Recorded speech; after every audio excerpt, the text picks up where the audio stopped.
The role that U.S. LNG has played, especially in the last couple of years, in helping our allies in Europe displace Russian pipeline gas is really difficult to overstate. But beyond the geopolitical benefits, the benefits to the U.S. economy are equally obvious. These projects are enormous creators of jobs down in the Gulf Coast, wherever they're developed. This is a really good thing for our country. This is a really good thing for our allies. That's why we think it's so unbelievably misguided for the administration to be issuing this pause right now.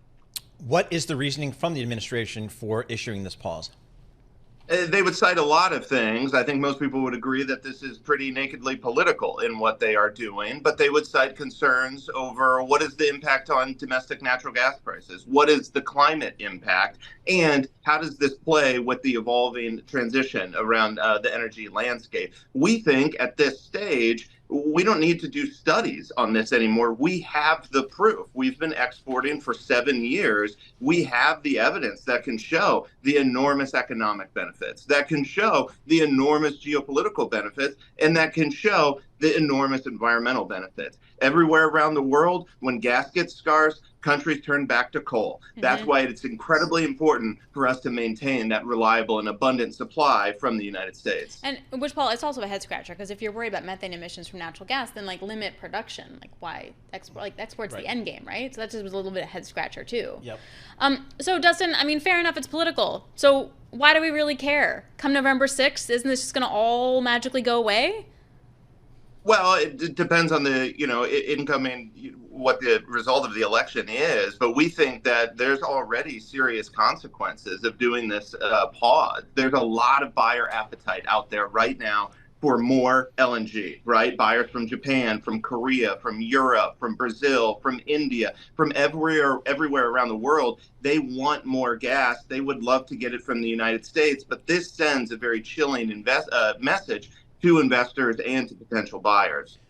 Dustin, how big of a player is the United States in the global LNG market?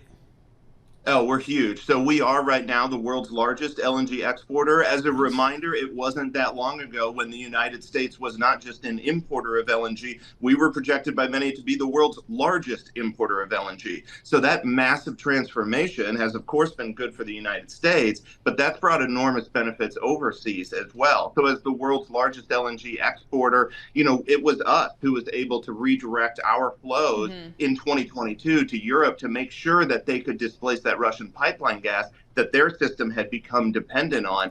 It's a really good thing to have these cargoes out there on the water, but everyone recognizes that we're going to need even more. We need a clear permitting process for doing exactly that, and that's what this pause jeopardizes. Here's my question, Dustin. Where in this may there be a point? Where should we be a little bit more judicial in how we issue permits and how things are built? Where's the point? Yeah, well, no one is suggesting that there shouldn't be a process, but there is already a very well-established and frankly fairly time-consuming process for an LNG export project to get approved in the United States. First, you need a permit from the DOE for exports to free trade countries. Then you have to go through a very lengthy, comprehensive FERC review. And then finally, you get your permit from DOE for exports to non-FTA countries. Nobody's suggesting that we shouldn't have a process.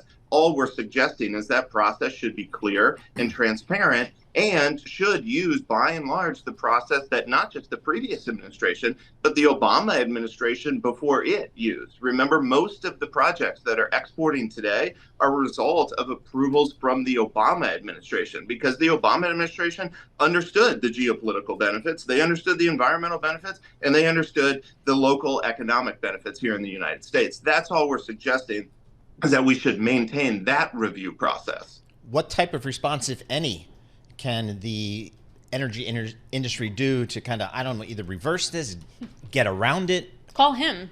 Yes. And have him go to DC and talk to lawmakers.